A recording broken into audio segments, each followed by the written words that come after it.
starting the broadcast.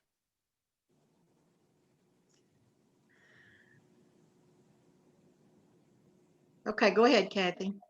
Good morning and welcome to TUARA's first virtual fall meeting. I'm Kathy Andreen and I'm privileged to serve as Vice President and President-elect of TUARA this year. I also bring greetings from our President, Barry Mason, who was unable to be here this morning, unfortunately. I hope everyone is doing well today, and it's great to have you all together with us, even though we can't see each other face to face. As the Retirees Association of the University of Alabama, TUARA is committed to serving the needs of each UA retiree. We have a threefold mission. First, to advocate for our benefits in Montgomery and on campus. Second, to provide timely and informative programming. And third, to provide opportunities for social interaction with friends and colleagues. We all look forward to the day when we can resume our in-person programs. But in the meantime, we're very pleased to present some excellent guest speakers today. We have Dr. Richard Friend speaking about COVID at the university. John Merrill taking time out from his busy schedule right before the election to speak about voting, and Amy Haynes to speak about parking at the university, which of course is always a popular topic with our retirees. So following our three guest speakers, several TUARA board members will tell us about some of the initiatives underway to strengthen the value of your membership.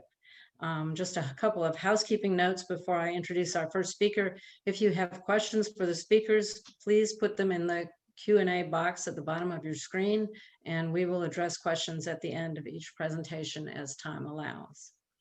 Our first speaker is Dr. Richard Friend. Dr. Friend is Dean of the University of Alabama College of Community Health Sciences and Professor of Family, Internal, and Rural Medicine.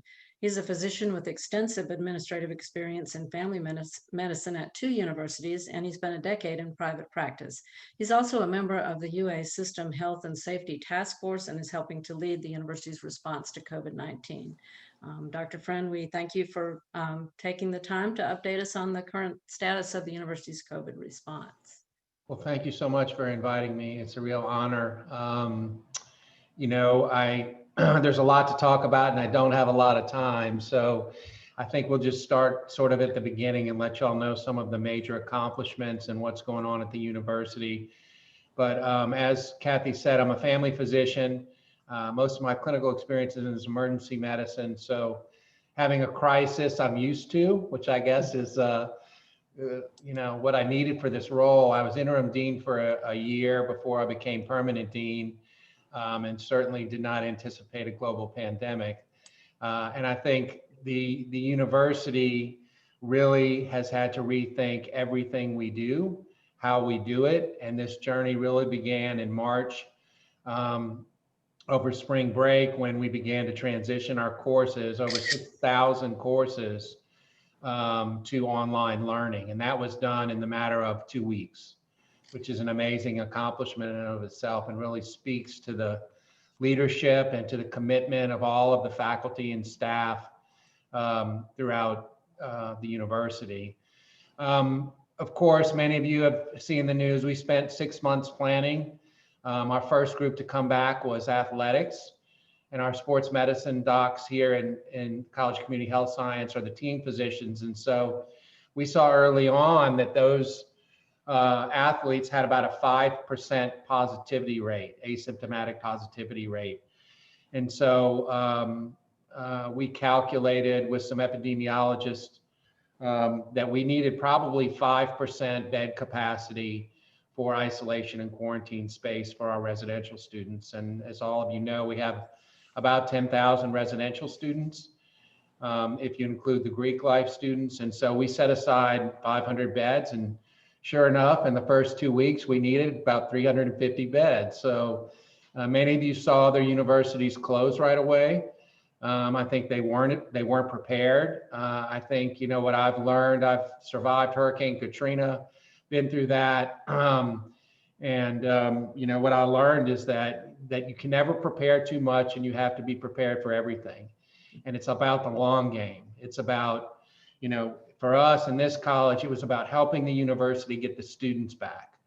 And we were able to get students back, and enrollment, really graduate enrollment increased. Undergraduate enrollment declined about 2 or 3%. which was an amazing accomplishment. And then after the first 2 weeks, when we saw the surge, and we soon had over 1,500 cases within a 2-week period, it was about keeping the students here. And I think I'm really proud of the team, administration, taking some, drastic steps to educate, to inform, and to restrict some of the things that we knew we could do to keep campus safe, and we were successful. And now we're seeing numbers that are very, very reasonable. No positive case is good, but unfortunately, we know we're going to have positives, and we have to mitigate the response to that. Some of the additional duties we've taken on is setting up very accessible and affordable testing. We were able to predict early on which rapid testing platform was going to be most accurate. And fortunately, we were correct. We invested in that in early June. We tested it throughout the summer. So we offer daily testing 7 days a week at Coleman Coliseum, at University Medical Center here within the college, and at Student Health Center. And having that testing information is the first step in the process. And then we can identify those positives, whether they're symptomatic or asymptomatic. We've developed a whole COVID-19 support team, which has grown and certainly had its challenges during the surge, but it is functioning very well. We're able to connect with students and staff and faculty right after their positive test, get them the education they need, give them the support they need, get them into isolation or quarantine housing, and support them throughout that stay. We assign each person a case manager, and that case manager then discharges them from our care. So it's been quite a journey. We're continually learning, we're continually improving, we're continually adapting. There's no easy solution, but we are invested in making sure that the university is safe. I think our protocols have really been seen throughout. You can see great behavior in Bryant-Denny Stadium. I think if you watch any football throughout the SEC, I think our students are following the protocols better than any other university I've seen. Same thing with the band. You can see those little things they have on top of the tubas to help decrease the air filtration. We try to do everything outside. We have universal face coverings. We continue to do as many meetings as we can by Zoom. And we've been very fortunate that we've been able to really produce some good results. We've had very few students hospitalized. We've had no student deaths. So we're continuing to monitor and improve. One of the challenging things about this is there was no science when this all started. And so I'm probably the only crazy person in the world that read everything as it came out, but there was no other way to prepare. And trying to sift through the science and what was real and what wasn't, and what was coming out of China and what was coming out of Russia, and trying to figure out all of those things was not an easy task. But there were some things we learned early on, and there's some global data that we've learned from, and we have really good colleagues at UAB, infectious disease colleagues. And I can say in the midst of a global pandemic with a new agent, nobody has the right answer. I don't, they don't. I think we just try to put our heads together and try to do its best for health and safety. So on a little bit brighter note, many of you have seen the ADPH announcement about a potential vaccine. I think that is moving along. I think those clinical trials are finishing up at the end of October. And I do think that there will be a vaccine available in the beginning of the year. That's not going to be a cure-all. From what we're being told, it's a multi-dose vaccine, at least 2 doses, 21 to 28 days apart. And then it will take 30 days to develop immunity. And then you have people that aren't going to get vaccinated. So we're going to be dealing with this for a while, but just know that we're committed to health and safety of the campus and of the system. We've tried to be accessible and available to groups like this just to try to educate and inform. So thanks for letting me speak, and I will wait for any questions.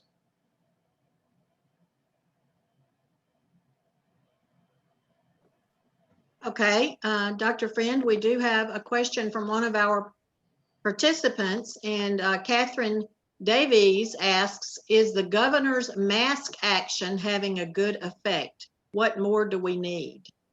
Yeah, was really encouraged to see that. I think the governor's doing a really good job of sifting through the science and making sure that politics don't influence the science. And I think masking, universal masking and social distancing are the two most important tools we can see. Early on, we saw DCH's census for COVID positive patients go up over 100, which was frightening, I can tell you. And then once universal masking came into effect across the state and the region, and the mayor has done a good job enforcing the regulations, we've seen it come back down. Now it's in the low 40s. There's no doubt universal masking, social distancing work. And I think we're going to be living with that for a while. You had mentioned the vaccines, Dr. Friend. Would the university be requiring that students and or staff be vaccinated when that comes available? I really can't answer that. I think there's going to be, I'm sure it will be voluntary at first until there's more science that's accumulated. It's very hard, as you all know, being retirees in the system, it's very hard to mandate anything. I think in my career in academics, I don't think I've ever seen anything mandated, but I saw a mandatory COVID test for return to work, which I think is the first thing that I've ever seen. Even with the students, the university has a hard time mandating measles, mumps, rubella vaccines, meningococcal vaccines. And so I think that we're going to have a period of voluntary vaccine participants. And then I think eventually, once the science develops, we will likely have a mandatory vaccine. Okay, Dr. Friend, we have another question from Cherie Causey. When we read cases, is that the number of people infected or the number of positive tests? In other words, if one tests 6 times with a positive test, am I counted 6 times or 1 time? So that's a really good question. What we know now is that once you test positive, you can continue to test positive for many, many weeks, some people. So there's a window of 12 weeks where you do not need to retest, and you have conferred immunity after you test positive for 12 weeks. Now, there was a recent study that just came out last week that talks about a 16-week window. And I think we'll be moving into that 16-week window after that. So you can test positive after your initial positive. And those numbers, unless we can sift those out, those are always reported. We report a positive as a positive. We encourage people not to get retested at least for 12 weeks until after they've been positive. So some of the numbers will contain some of those, but we do our best to educate people, but we don't refuse anybody a test if they want it. Okay. Kathy, I'll turn it over to you now thank you so much, Dr. Friend. Thank you all for letting me speak. Yes, thank you so much, Dr. Friend. That was very informative, and we certainly appreciate you speaking to us this morning. And I'm sure we'll be hearing more from you as things develop. I often see you on the news, for example. So thank you. Our next speaker is John Merrill. He's, of course, everybody knows, the Alabama Secretary of State. He's dedicated his life to public service. And some of us, being retirees, have been in the UA community long enough to remember when he got his start as SGA president here at the University of Alabama, and knew him during his professional career at the West Alabama Chamber of Commerce and Tuscaloosa County Public Schools. He was first elected to public office as a representative of Alabama House District 62 in 2010. He was elected as Secretary of State in 2014. Since he took office, Alabama has more than 1.5 million newly registered voters, setting new state records for voter registration and participation in elections. And Secretary Merrill, we certainly appreciate you taking the time to talk with us, especially just 2 weeks before the election, and an election that has so many challenges that we don't face every time. So thank you. Well, there's no doubt this is a very, very exciting time for all of us for a number of different reasons. But I'm always delighted to speak to so many people that have made the University of Alabama the great institution that it is today. And the people that are on this call are those very people. Your continued commitment to excellence as far as the university is concerned is well known and well received. And so anytime I have the opportunity to visit with y'all, I'm going to take advantage of it. Let's talk just a minute about where we are and how we got to where we are, and then what the expectations are before we take some questions. The first thing that you need to know is I became the Secretary of State 5 years, 9 months, and 1 day ago. And since that time, we've made a concerted effort to ensure that each and every eligible U.S. citizen that's a resident of Alabama has been given the opportunity to become a registered voter and to obtain a photo ID. And since January the 19th, 2015, we've registered 1,712,324 new voters. We now have a state record 3,692,163 registered voters in Alabama. Those numbers are unprecedented and unparalleled in the history of our state, and per capita, no state in the union has done what we've done in the same period of time. We're very excited about that. 96% of all eligible African Americans in Alabama are registered to vote. 91% of all eligible white Alabamians are registered to vote, and 94% of all eligible Alabamians are registered to vote. When you've got numbers like that, only 2 words are appropriate: roll tide. I also want you to know that it's important to maintain the integrity and the credibility of the elections process, and the best way to do that is by ensuring that we have current, up-to-date, and accountable voter rolls. We have removed more than 1 million people from the voter roll since I've been the Secretary of State. We've removed those people through routine voter maintenance because those people have moved away, they've passed away, or they've been put away whenever they were convicted of a crime that was a disqualifying felony. Whenever that happens, they have to be removed from the voter rolls. We take a lot of pride in knowing that our voter rolls have the highest level of integrity possible. Now, you hear a lot of conversations about a lot of things related to the elections. One of those things is about whether or not our polling sites are going to be open on election day.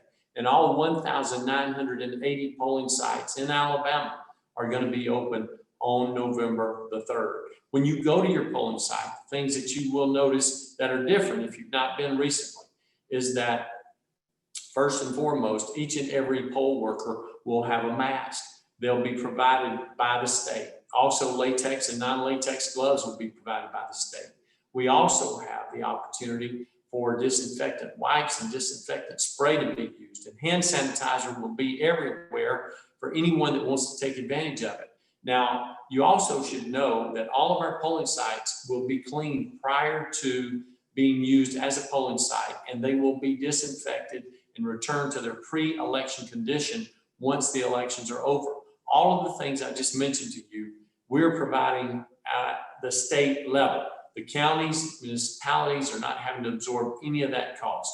We're paying for that with the CARES Act resources that were provided to us by the Congress. The other thing that you should know is that we're going to have an easier way to check in. If you haven't experienced this, I think you're going to have a great time when you go on November the 3rd if you choose to vote in person. You know, when you walk up to your polling site, you always see the lines that says A through H, I through J, all the way to Z.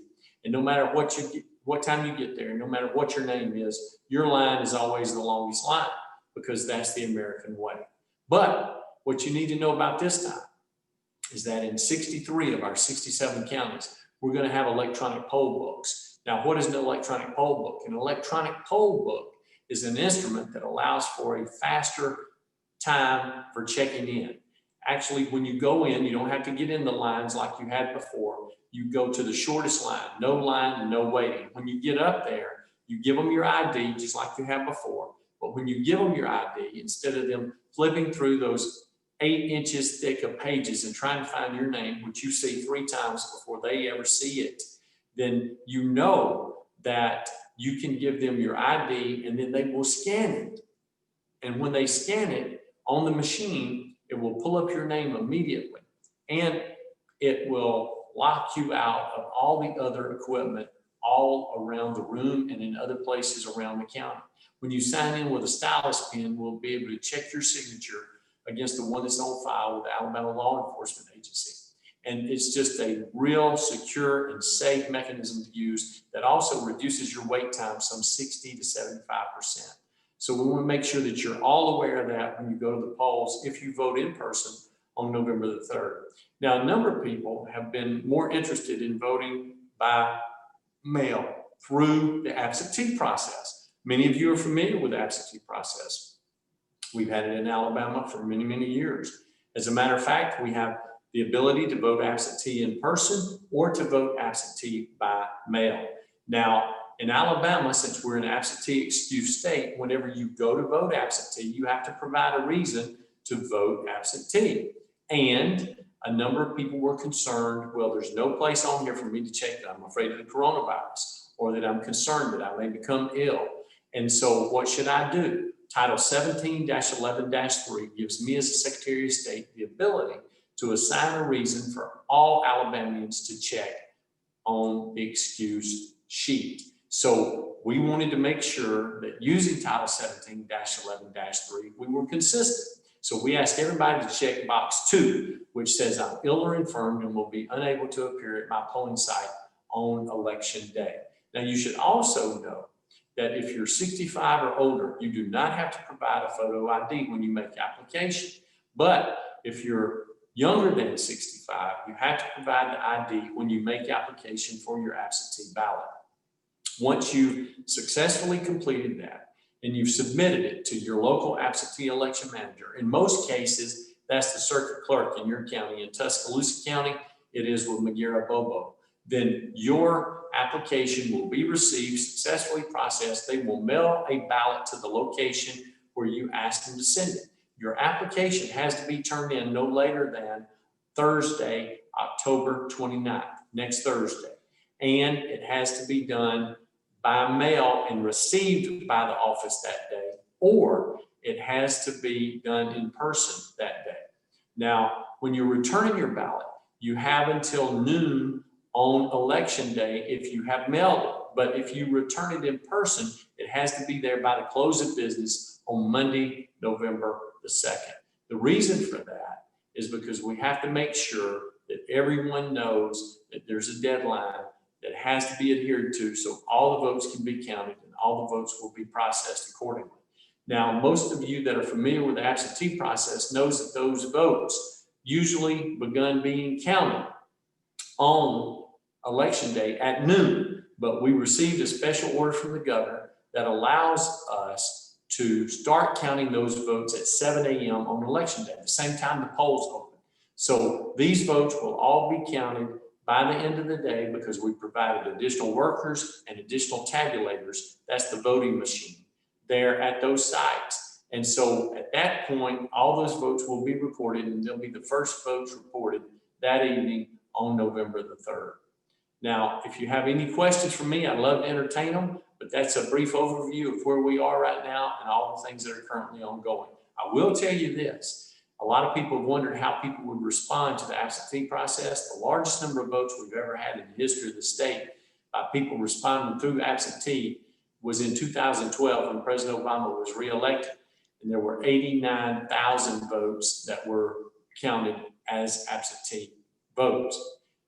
On Monday, yesterday, we topped 134,000 successfully returned ballots from our voters across Alabama. More than 205,000 absentee ballot applications have been submitted. And we expect we're going to be north of 200,000, maybe as high as 250,000 absentee ballots successfully returned before we're through on November the 3rd. But if you've got questions, I'm interested to answer. Okay, thank you so much, Secretary Merrill. We do have a few questions.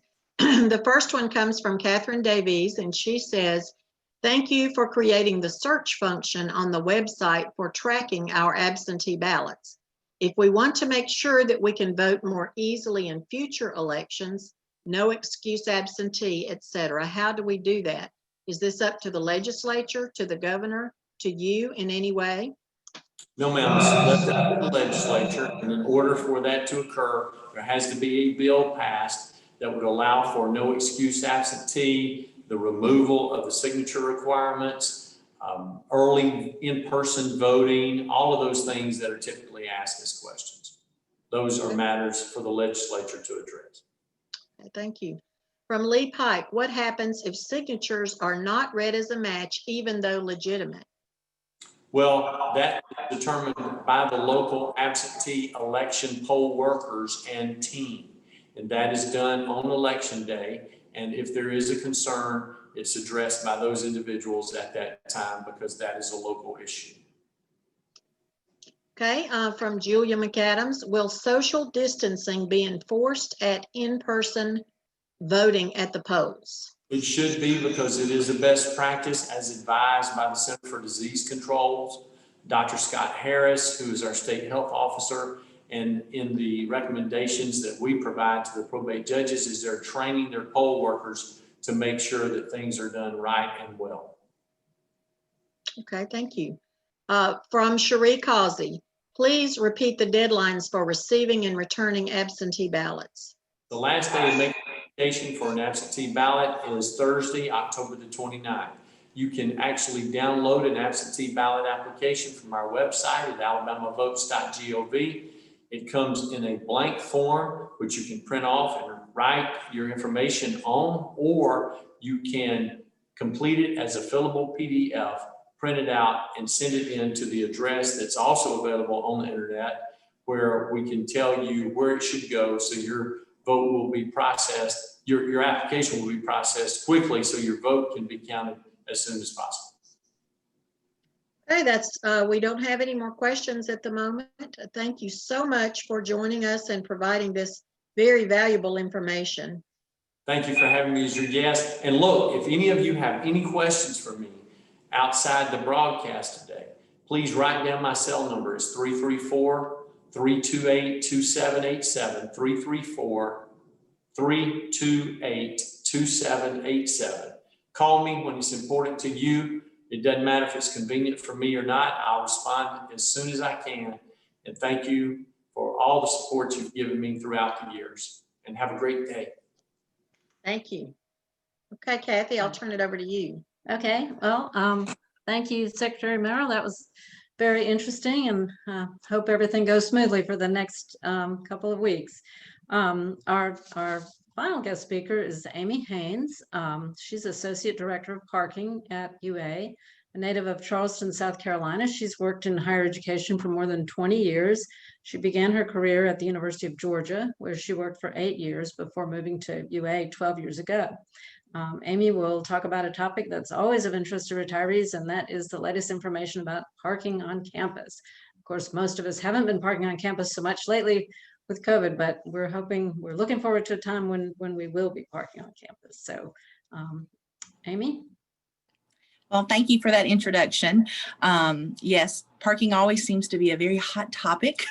And I'm hoping that I can kind of help ease a little bit of the concerns and stuff of coming into the office and having to renew your parking permits and things.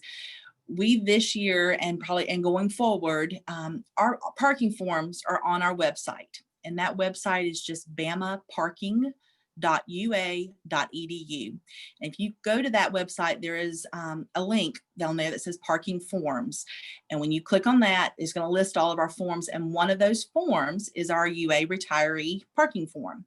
So I know the end of this month is when a lot of the parking permits from 2 years ago are going to be expiring. So if you will go on there, you can fill it out online and then scan it in, email it to us. You can mail it to us. We will get that information, just verifying, updating everything. If there's been an address change, a license plate number change, and we will mail you your new retiree permit. There's no need, you don't have to come into the office to fill out those forms. We will be happy to send that to you. That is something we'd like to be able to do it online all the way, but we don't have a way, since there's no charge for these permits. There's not a way for us to get that online at this time, but we are looking into that. Your permits do give you access to any surface lot parking here on campus, Plus, it gives you access to scan in through what we call the Margaret Gate. So if you're going over to Gorgas Library or something, and we added last year the capstone deck, which is over near Moody Music and the Bryant Conference Center.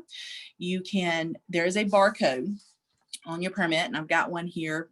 You take this barcode here, and at the red access column, when you pull up to the deck, there is a little indentation part where you can scan your permit. You just scan this barcode on there and it will up the gate for you to enter, and then you'll do it when you exit. Now, because these permits don't have what we call RFID chips in them, we can send you, or you can purchase what we call an RFID sticker. And you can put that on your car. That way you don't have to pull your hang tag down and scan. The gate will automatically raise for you once you pull up to it, if that's something that you need or you want to use. There is a $10 charge for that, because of course it's got the sticker, the chip and everything in that sticker. One of the big things that we've noticed, and I guess if you have been on campus, you've probably seen that parking is very light this year, with there not being a lot of students on campus or faculty and staff members. Some of our parking lots that usually max out about 80 and 90% are about 20% at capacity. And so it's permit sales, as you can imagine, have been drastically down. So one of the things we tried to implement this year, and to help out faculty, staff members, or students who were just coming to class maybe for that one day, for that couple hours here on campus, we implemented what we call Park Mobile, where we added over 100 new Park Mobile locations on campus, some over on our USC campus area, some over near Ferguson, different places. Any place that we had a pay station, you can now use Park Mobile to park on campus. And that seems to have been a really big hit for the students and the faculty members and staff that are only coming in maybe to drop something off at their office. The first hour is 50 cents, and it's all done on the app. So it's really nice for them not to have to get out and touch anything. They do it all on their phone, on their app, in the convenience of their vehicle. They just have to register their vehicle, and then they pay for the time that they're going to be there. And we've seen that to be a big boost with our students. Mostly they're just running here for 1 or 2 hours for a class. They really seem to like that a lot. If you are, I hate to jump back, and I'm sorry, I just thought of this. If you are going to email us your parking form, I want to give you our email address, and that's just uapark@bama.ua.edu. And once we receive that, we print it off and we will update everything and get your form in the mail. And if you don't receive it, I would say within 7 business days, call our office, because as soon as we get that form, we send it out in mail that day. So you should get it. I'm assuming, I would say within 3 or 4 business days, you should have that form. That's really all I have on updating for campus this year. We are looking forward to having more people back on campus and seeing the smiling faces of everyone. It does look a little different, even here on game days, as you can imagine. Looks very different here on campus with the parking and everything. So we are looking forward to what the new norm will be, but getting to that new norm.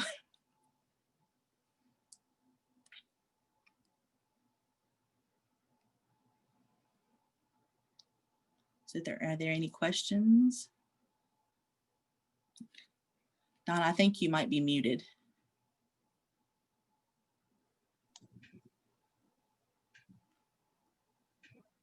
I can't hear anything if anybody's asking anything.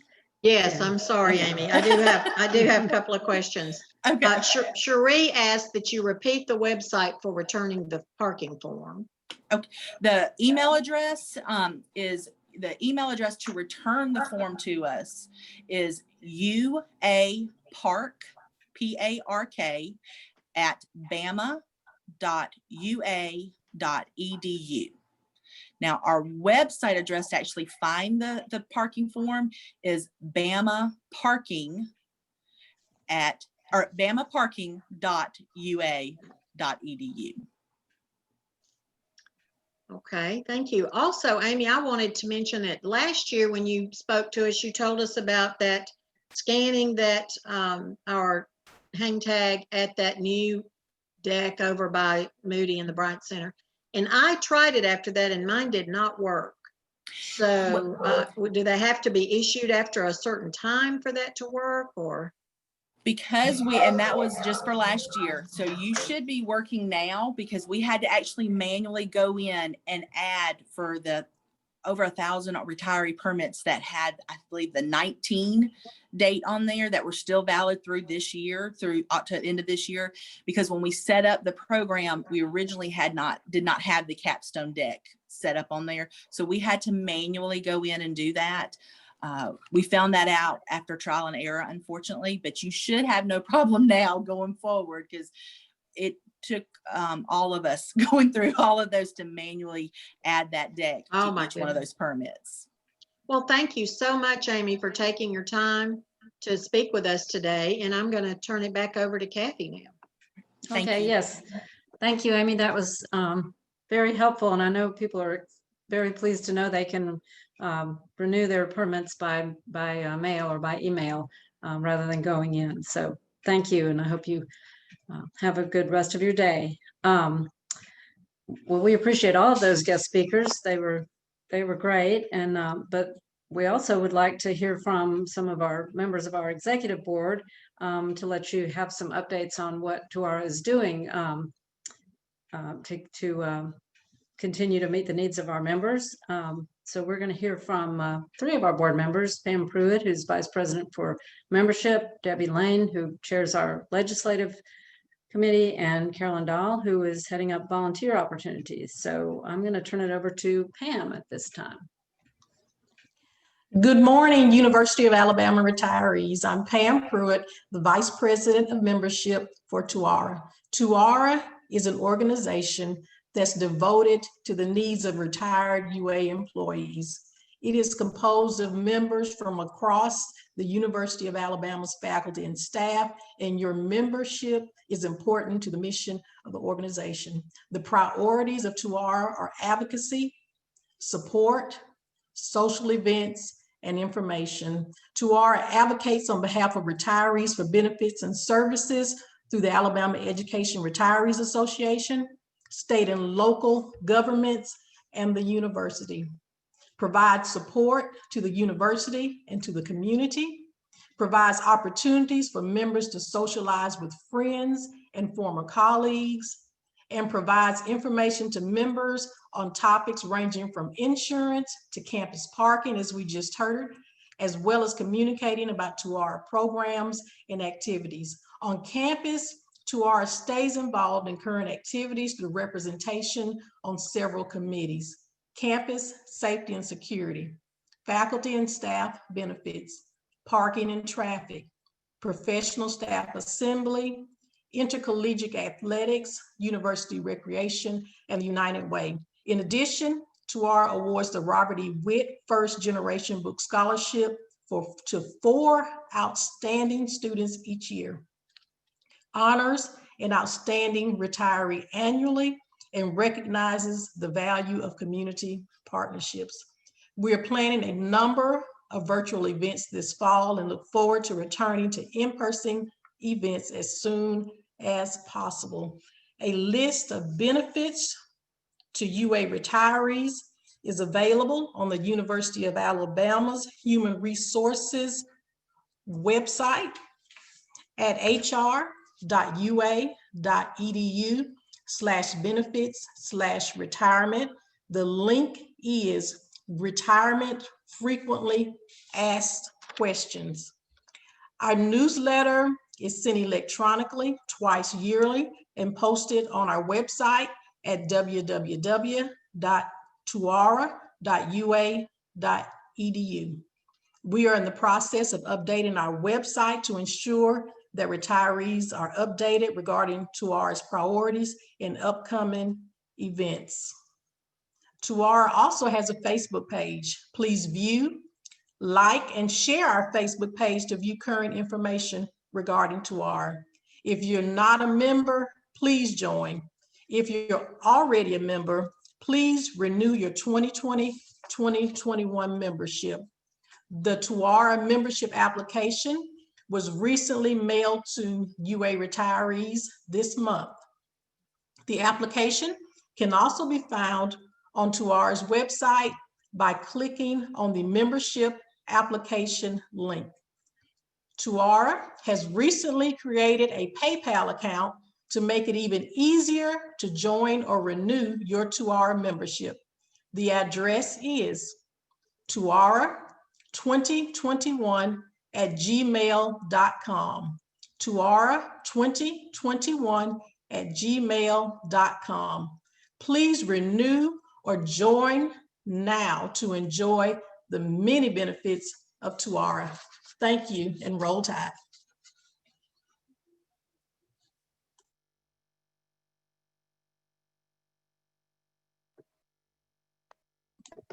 Okay, we do have a question. Maybe this is probably should come later, or maybe for Debbie. We'll wait for this question till later. Does anybody have questions about membership for Pamela? Okay, Kathy. Thank Okay, you. thanks, Pam. That was very informative, and we do encourage everyone to renew their membership. Our membership year goes from October 1st to September 30th, so it is time to renew. It's only $25. Our next report is from Debbie Lane on giving a legislative update. Thank you, Kathy, and thanks to you all for joining us this morning. It's always a pleasure to be able to talk to you. I'm really looking forward to the opportunity that we can all see each other, do more than elbow bump. I am Debbie Lane. I joined TUARA in March of 2017 when I retired from UA, and I became legislative chair in 2018. As Pam just said, one of TUARA's main priorities is to help protect our retiree benefits. And as chair of the legislative committee, it's my responsibility to keep you informed about what's going on in the state legislature, especially during legislative sessions. As a reminder, TUARA is one of the higher education organizations that make up AERA's District 10. Again, AERA stands for the Alabama Education Retiree Association. AERA represents more than 98,000 individuals who have retired from K-12, post-secondary, and higher education institutions in our state. This organization works actively year-round to protect our pension and health care, most especially during legislative sessions. Most of us choose to become members of both AERA and TUARA, both for the extra perks that membership brings, and because our participation significantly enhances and magnifies AERA's megaphone in Montgomery. Together, we can make that megaphone as loud as possible. As Pam said, you can go to the TUARA website, tuara.ua.edu, to find out about what TUARA is doing to realize all of our objectives and to find out about AERA's 2021 legislative initiatives.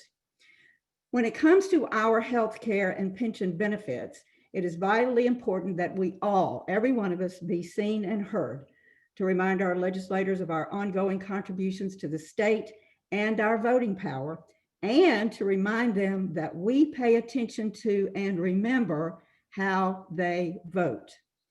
Please make sure that you are on the TUARA mailing list, because throughout the session, we'll send emails to you letting you know what bills that impact education retirees are being debated in committees and before the full House and Senate.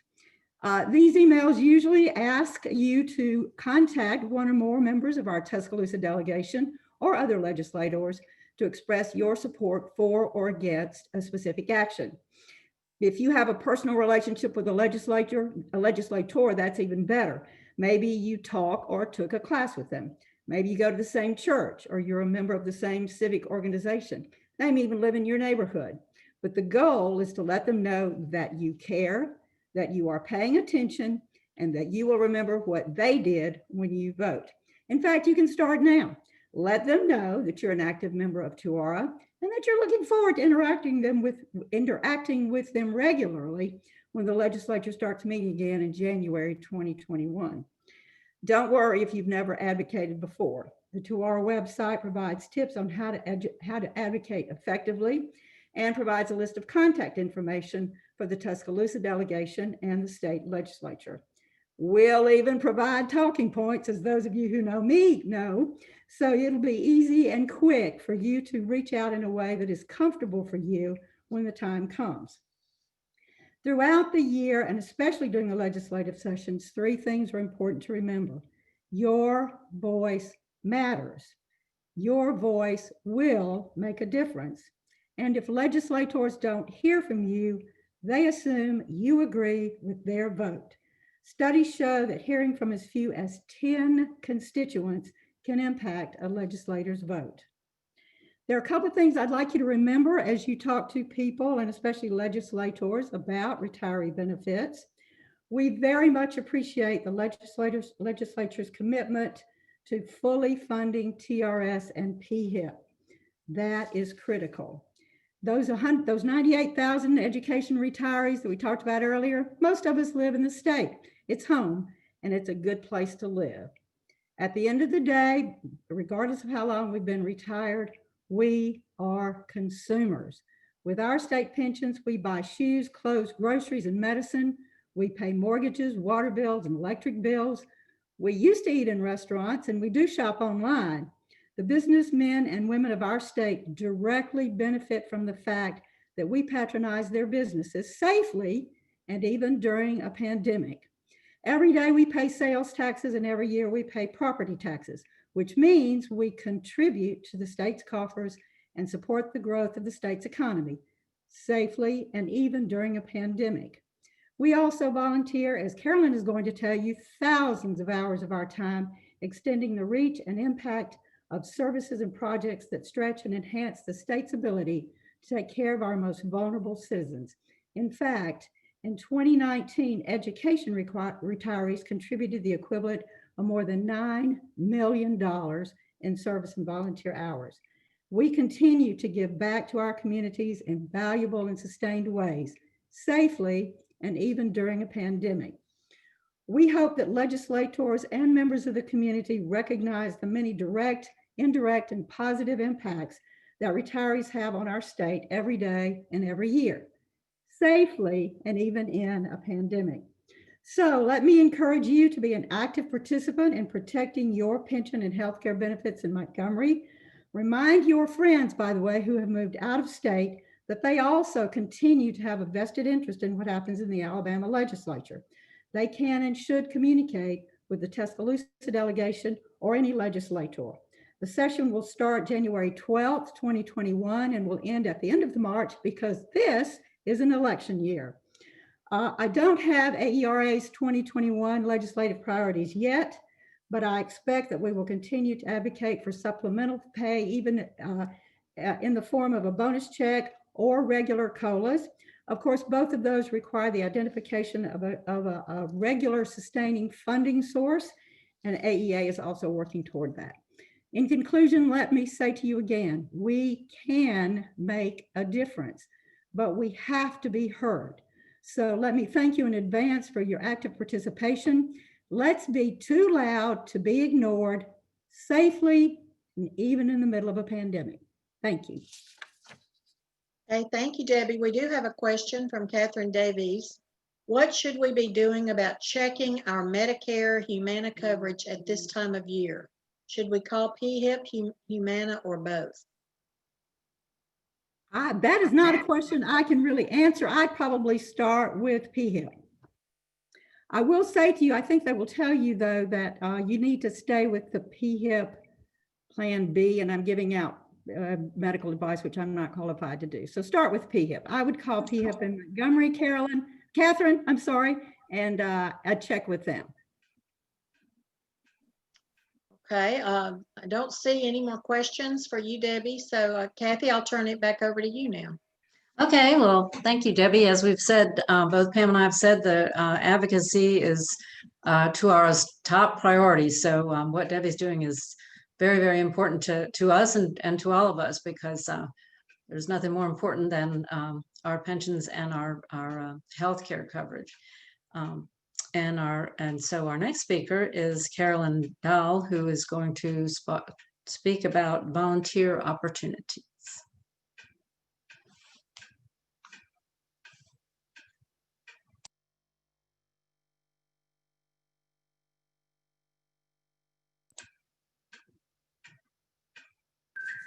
Sorry about that. Good morning. Thank you. I'm going to share my screen here. No, let's see. Donna, it says it's disabled. Screen sharing. We have certainly covered lots of ground this morning in a short period of time, and I appreciate all of you who are still with us. In the interest of time, as we get the slides come up here, I want to share some introductory comments to set the stage, and then in the months to come, share with you some additional information highlighting some volunteer trends and opportunities that might be of interest to you in the year to come through email and through our TUARA website. So you can see this is our official TUARA mission statement. And as you can see, serving the community is an important element.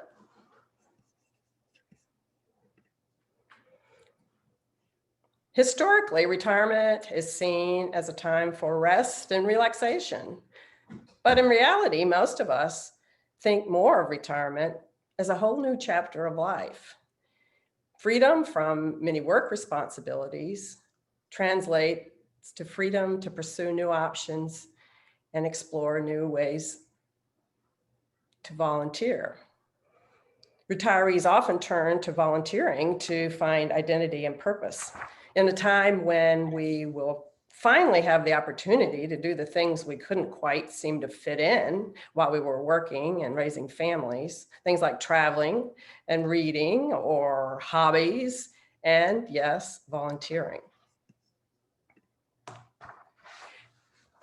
Clearly, volunteer effort is an essential resource to the nonprofit sector. If not for volunteers, many charitable organizations would not be able to conduct programs, to raise funds, or even to serve clients in many cases. During 2017, 30% of US adults reported having volunteered, or 77 million people reported having volunteered, for a total of just under 7 billion hours. That's billion with a B. And for a value of $167 billion. In Alabama, more than 1 million individuals volunteered during the same time frame, or 1 in 4 Alabama adults, for 84 million hours and a value of $2 billion. And as reported earlier, our TUARA members make significant contributions of time and energy to our West Alabama community as well. In 2019, for example, 42 TUARA members reported more than 3,600 hours of volunteer service. I'd be willing to bet that's underreported, that it's just a fraction of hours volunteered by TUARA members throughout the year.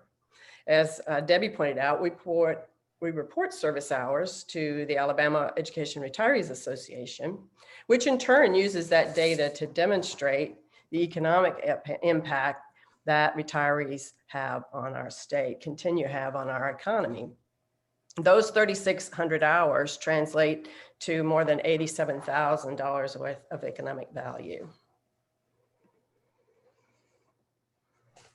Retirees bring a lifetime of experience when they volunteer, expanding the experience and knowledge beyond paid staff of nonprofit organizations, reaching more constituents, and as seen above, volunteers make a significant economic impact. As this data demonstrates, about 1 in 4 individuals age 55 and above volunteer. And while we don't make up the largest group of volunteers, individuals aged 35 to 55 volunteer at higher rates, presumably because involved in activities of their school-age children. But adults in our age group, age 55 and up, volunteered contribute significantly more volunteer hours than volunteers in younger age groups. If you see from this data, for example, volunteers 65 and up volunteered an average of 133 hours in a year, as compared, for example, to 55 hours volunteered by individuals aged 25 to 34. And in fact, while volunteers 55 and older make up only 31% of the US population, they account for almost 50% of the total hours volunteered. While it's not hard to imagine that volunteering benefits our community, the nonprofits that we work with, then certainly people that are served, you likely know from personal experience that volunteering benefits us as well as individual volunteers. Research repeatedly demonstrates that volunteering in retirement pays big benefits. It increases longevity and quality of life, improving health by strengthening the body, improving mood, reducing stress and anxiety. Volunteerism plays a greater role in overall health than other variables like marriage, income, or education level. This data actually includes giving in addition to volunteering, but the idea is the same. As you can see, volunteering pays big dividends for emotional well-being, providing effective ways for us to reestablish a sense of identity and purpose, perhaps lost or at least shifted in retirement. So many retirees turn to volunteering as a good way to make retirement engaged and purposeful. To close, I'd like to introduce a volunteer opportunity that I hope will interest you. Home and Place is a new nonprofit serving Tuscaloosa County with which I've been working for the past 2 years. Home and Place is an innovative grassroots network built around the idea of aging in place. There are more than 350 organizations similar to Home and Place around the United States and now internationally. And Home and Place offers support services that help us remain independent and autonomous, to live in homes of our choosing, and reduce social isolation. Home and Place is powered by, you guessed it, volunteers. So I hope you will join me as a volunteer. Home and Place volunteers come in all ages and all stages of life, including retirees, and represent a range of skills and expertise. So no matter your interests and talents, there is a way to be a productive volunteer. Home and Place has a bold aim to redefine aging in our community, to redefine it as a time of opportunity rather than deficit and loss. As our life expectancy increases, we see a shift in how we think about aging, revolving around the idea of longevity, and longevity not as duration or years, length of time, but in terms of well-being and a growing interest in how we spend those years.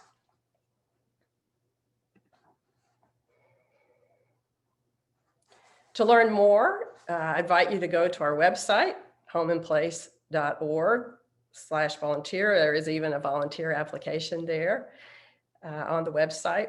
And in the coming year, I hope to be able to share more with you about volunteer opportunities, about volunteering in general, also about virtual volunteering opportunities, which are certainly an attractive option in a time of social distancing.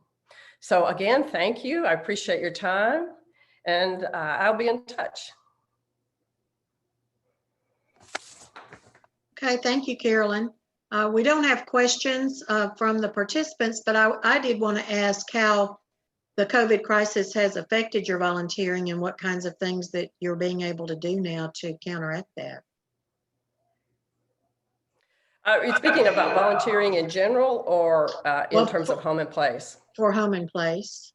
Well, clearly that has changed our timing to, this is an organization that's starting up.